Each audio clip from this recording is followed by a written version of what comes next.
Item ಯಾವುದೇ ಇರಲಿ try ಮಾಡಿ ಆಚಿ ಚಿಕನ್ ಮಸಾಲಾ. ಆಚಿ ಚಿಕನ್ ಮಸಾಲಾ. ದಾವಣಗೆರೆ ದಕ್ಷಿಣ ಉಪಚುನಾವಣಾ ಕಣಕ್ಕೆ ಜಮೀರ್ ಎಂಟ್ರಿ ಕೊಟ್ಟಿದ್ದಾರೆ. ಕಾಂಗ್ರೆಸ್ ಅಭ್ಯರ್ಥಿ ಸಮರ್ಥ್ ಅವರನ್ನ ಭೇಟಿಯಾಗಿದ್ದಾರೆ. ಜಮೀರ್ ಅಹ್ಮದ್ ಭೇಟಿಯಾಗಿ ಚರ್ಚೆಯನ್ನು ಕೂಡ ನಡೆಸಿದ್ದಾರೆ. ಮುಸ್ಲಿಮರಿಗೆ ಟಿಕೆಟ್ ನೀಡೋದಕ್ಕೆ ಬೇಸರಗೊಂಡಿದ್ರು ಜಮೀರ್. ಹೀಗಾಗಿ ಈ ಒಂದು ಕ್ಷೇತ್ರಕ್ಕೆ ಅವರು ಬಂದಿರಲಿಲ್ಲ. ಟಿಕೆಟ್ ಘೋಷಣೆಯಾದ ಬಳಿಕ ಅವರು ಇದೇ ಮೊದಲನೇ ಬಾರಿ ಬರ್ತಾ ಇರೋದು. ಶಾಮನೂರು ಕುಟುಂಬದ ವಿರುದ್ಧ ಅಸಮಾಧಾನಗೊಂಡಿದ್ರು. ಈಗ ಹೈಕಮಾಂಡ್ ಎಂಟ್ರಿಯ ಬಳಿಕ ಜಮೀರ್ ಕೂಲ್ ಆಗಿದ್ದಾರೆ. ಸಮರ್ಥ್ ಶಾಮನೂರು ಜೊತೆಗೆ ಪೋಸ್ ನೀಡಿದ್ದಾರೆ. ಜಮೀರ್ ಅಹ್ಮದ್ ಖಾನ್ ದಾವಣಗೆರೆ ದಕ್ಷಿಣ ಉಪಚುನಾವಣಾ ಕಣಕ್ಕೆ ಜಮೀರ್ ಎಂಟ್ರಿ ಆಗಿದ್ದಾರೆ. ಇಲ್ಲಿವರೆಗೂ ಕೂಡ ಕೇರಳ ಚುನಾವಣಾ ಪ್ರಚಾರದಲ್ಲಿ ಜಮೀರ್ ಅವರು ಬ್ಯುಸಿ ಆಗಿದ್ರು. ಅಲ್ಲಿಂದ ನೇರವಾಗಿ ದಾವಣಗೆರೆಗೆ ಎಂಟ್ರಿ ಕೊಟ್ಟಿದ್ದಾರೆ. ಕಾಂಗ್ರೆಸ್ ಅಭ್ಯರ್ಥಿ ಸಮರ್ಥ್ ಶಾಮನೂರು ಅವರನ್ನ ಭೇಟಿಯಾಗಿ ಜಮೀರ್ ಚರ್ಚೆಯನ್ನ ನಡೆಸಿದ್ರು. ಮುಸ್ಲಿಮರಿಗೆ ಟಿಕೆಟ್ ನೀಡೋದಕ್ಕೆ ಬೇಸರಗೊಂಡಿದ್ರು ಜಮೀರ್ ಅವರು. ಶಾಮನೂರು ಕುಟುಂಬದ ವಿರುದ್ಧ ಅಸಮಾಧಾನಗೊಂಡಿದ್ರು. ಈಗ ಹೈಕಮಾಂಡ್ ಎಂಟ್ರಿ ಬಳಿಕ ಜಮೀರ್ ಕೂಲ್ ಆಗಿದ್ದಾರೆ. ನಿಮ್ಮ ಕಳ್ಕಳಿಯಿಂದ ಮನವಿ ಮಾಡಿ ಕೇಳ್ಕೊಳ್ತೀನಿ. ನನ್ನ ನಮಸ್ಕಾರಗಳು. ಇವತ್ತು ದಿನ ದಾವಣಗೆರೆಗೆ ಸಮರ್ಥ್ ಪರ ಪ್ರಚಾರಕ್ಕೋಸ್ಕರ ಇವತ್ತು ನಾನು ಬಂದಿದ್ದೀನಿ.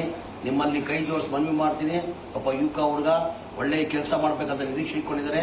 ದಯಮಾಡಿ ನಿಮ್ಮ ಮತನ ಕೊಟ್ಟು ಹೆಚ್ಚಿನ ಲೀಡರ್ನ ಗೆಲ್ಸ್ಕೊಂಡು ಬರ್ಬೇಕಂತ ನಿಮ್ಮ ಕಳ್ಕಳಿಯಿಂದ ಮನವಿ ಮಾಡಿ ಕೇಳ್ಕೊಳ್ತೀನಿ. ನನ್ನ ನಮಸ್ಕಾರಗಳು. ಇವತ್ತು ದಿನ ದಾವಣಗೆರೆಗೆ ಸಮರ್ಥ್ ಪರ ಪ್ರಚಾರಕ್ಕೋಸ್ಕರ ಇವತ್ತು ನಾನು ಬಂದಿದ್ದೀನಿ. ಈ ಬಗ್ಗೆ ಹೆಚ್ಚಿನ ಮಾಹಿತಿಯನ್ನು ನೀಡ್ತಾರೆ ನಮ್ಮ ಪ್ರತಿನಿಧಿ ಕಲ್ಲೇಶ್. ಇನ್ನು ದಾವಣಗೆರೆಗೆ ಜಮೀರ್ ಅಹ್ಮದ್ ಖಾನ್ ಅವರು ಎಂಟ್ರಿ ಕೊಟ್ಟಿದ್ದಾರೆ. ಇಷ್ಟು ದಿನ ಕೇರಳ ಪ್ರಚಾರದಲ್ಲಿ ಬ್ಯುಸಿ ಆಗಿದ್ರು. ಇದೀಗ ಅಖಾಡಕ್ಕೆ ಅವರು ಕೂಡ ಇಳಿದಿದ್ದಾರೆ. ಯಾರನ್ನೆಲ್ಲ ಮೀಟ್ ಮಾಡಿದ್ರು, ಜೊತೆಗೆ ಪ್ರಚಾರ ಕೂಡ ನಡೆಸಿದ್ರ ಹೇಗೆ ಅಂತ? ಜಮೀರ್ ಅಹ್ಮದ್ ಖಾನ್ ಅವರು ದಾವಣಗೆರೆಗೆ ಒಂದು ಭೇಟಿ ನೀಡಿದ್ರು. ಅವರ ಭೇಟಿಯ ನಂತರ ಸಾಕಷ್ಟು ಬದಲಾವಣೆ ಆಗಿದೆ ಅಂತಾನೆ ಹೇಳ್ಬೋದು. ಯಾಕಂದ್ರೆ ಪಕ್ಷದಲ್ಲಿ ಸಾಕಷ್ಟು ಜನರು ಅಸಮಾಧಾನವನ್ನ ವ್ಯಕ್ತಪಡಿಸಿದ್ರು ಮತ್ತು ಕಾಂಗ್ರೆಸ್ ಹೈಕಮಾಂಡ್ ವಿರುದ್ಧನೂ ಕೂಡ ಅಸಮಾಧಾನದಿಂದ ಪಕ್ಷೇತರರಾಗಿ ಸ್ಪರ್ಧೆ ಮಾಡಿದ್ರು. ಇದು ಕಾಂಗ್ರೆಸ್ ಒಂದು ಕಗ್ಗಂಟಾಗಿತ್ತು. ಹೇಗೆ ಪಕ್ಷೇತರವಾಗಿ ಸ್ಪರ್ಧಿಸಿದಂತಹ ಕಾಂಗ್ರೆಸ್ ಮುಖಂಡರನ್ನ ಮನವೊಲಿಸುವುದು. ಹೀಗಾಗಿ ಸಿಎಂ ಅವರು ಸಹ ಮತ್ತು ಅಭಿಷೇಕ್ ದತ್ ಏನು ಎಐಸಿಸಿ ಪ್ರಧಾನ ಕಾರ್ಯದರ್ಶಿ, ಇವರು ಸಹ ಅವ್ರ ಮೇಲೆ ಜಮೀರ್ ಅಹ್ಮದ್ ಅವರಿಗೆ ಒಂದು ಟಾಸ್ಕ್ ಅನ್ನು ಕೊಟ್ಟಿದ್ರು. ಏನಂದ್ರೆ ಈ ಪಕ್ಷೇತರವಾಗಿ ಸ್ಪರ್ಧೆ ಮಾಡಿದಂತ ಅಲ್ಪಸಂಖ್ಯಾತ ಅಭ್ಯರ್ಥಿಗಳನ್ನ ಮನವೊಲಿಸಬೇಕು ಅಂತೇಳಿ ಜಮೀರ್ ಅಹ್ಮದ್ ಅವರು ದಾವಣಗೆರೆಗೆ ಬಂದಂತ ಸಂದರ್ಭದಲ್ಲಿ ಎಸ್ ಮಲ್ಲಿಕಾರ್ಜುನ್ ಅವರ ನಿವಾಸಕ್ಕೆ ಭೇಟಿ ನೀಡಿ ನಮ್ಮಲ್ಲಿ ಯಾವುದೇ ರೀತಿ ಗೊಂದಲ ಇಲ್ಲ, ನಾವೆಲ್ಲ ಒಗ್ಗಟ್ಟಾಗಿದ್ದೀವಿ ಅಂತ ಸಹ ಹೇಳಿದ್ರು. ನಂತರ ಸಮರ್ಥ್ ಪರವಾಗಿ ಒಂದು ಮತವನ್ನ ಹಾಕ್ಬೇಕು ಅಂತೇಳಿ ಒಂದು ವಿಡಿಯೋವನ್ನು ಮಾಡಿ ಅವರು ಎಲ್ಲರಿಗೂ ಒಂದು ಕಳಿಸಿರ್ತಕ್ಕಂಥದ್ದು. ಈ ನಡುವೆ ಮತ್ತೇನಂದ್ರೆ ಮನ್ಸೂರ್ ಅಲಿ ಆಮೇಲೆ ಅಬ್ದುಲ್ ಜಬ್ಬಾರು ಸೇರಿದಂತೆ ಹಲವು ಮುಖಂಡರನ್ನ ಅವರು ಭೇಟಿ ಮಾಡಿ ಒಂದು ಮಾತುಕತೆಯನ್ನ ನಡೆಸಿರ್ತಕ್ಕಂಥದ್ದು.